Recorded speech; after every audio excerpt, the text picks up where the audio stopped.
So, what we've done so far is we've gone through and looked at some discounting techniques. We've seen our basic investment appraisal techniques, whereby one of the main techniques that we're going to go through and use throughout the P4 syllabus is looking at your net present value techniques. The reason why it's vitally important that we use your net present value techniques is firstly because it goes through there and achieves our primary objective of maximising shareholder wealth. And what we can also go through and do a little bit later on is when we start looking at valuing a business, we can go through and use our discounted cash flow techniques to be able to value any target company that we're looking to acquire. Now, what we're going to go through and look at here, if we start thinking about market values or if we start thinking about present values, what we have there so far is that if we look at the present value of a constant series of cash flows that start at T1 and continue forever and ever into perpetuity, the present value can be simply written there as your cash flow divided by your discount rate. What we're doing there is we're assuming very simply that there is no growth. However, from our previous studies as well that we've seen there in F9, we've also looked there at your present value of a series of cash flows if we incorporate growth into our analysis.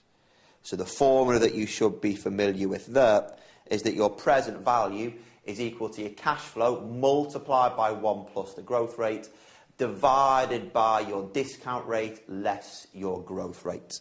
And that there is assuming that we have constant annual growth from T1 right the way through there to T infinity. Now, what this session is all about is we're not going to go through and start looking at calculating growth rates. We're not going to go through and start looking there at your discount rates. We can leave those to another session. What we're going to concentrate on now is looking at those cash flows. Because what we want to be able to do is we want to be able to use appropriate cash flows when it comes to calculating our present values, or alternatively using appropriate cash flows when it comes to looking at valuing a business. And those cash flows that we're going to go through and look at are what are referred to as our free cash flows. Now, what we have here is just some definitions of what our free cash flows actually are. And what you can go through and see is that you have two different ideas as to what our free cash flows actually are. First one is referred to just simply as your free cash flow, sometimes referred to as your free cash flow to your finance providers. I tend not to use the long-winded free cash flows to finance providers. I'll just go through and refer to it as your free cash flows. And quite simply, it's just looking there at once you've invested within a project, how much cash is there then left within the business to pay off all your finance holders. So if you cast your minds back to that simple little diagram that we've drawn up at the beginning of the syllabus, we need to go through there, invest in a project, generate cash, and ensure that we can go through and pay the debt holders, the preference shareholders, and the equity holders. We need to go through and look at those free cash flows.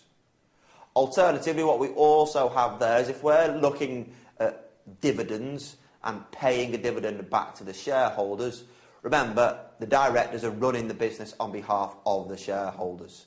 So they need to ensure that in order to maximise wealth, they want to pay out as high a dividend as possible.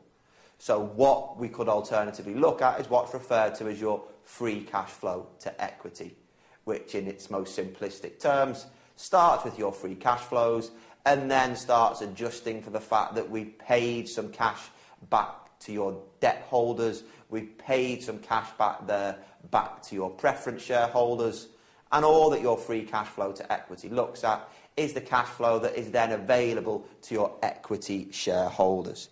In effect, all it will go through and look at is there as a measure of a company's dividend capacity. So once we've looked at free cash flows with some numerical examples. Once we've looked at our free cash flows to equity with some numerical examples, what we can then see in later sessions is how that then used to calculate the present value of a series of future cash flows or be able to value a business. So let's go through and start looking at the numerical examples.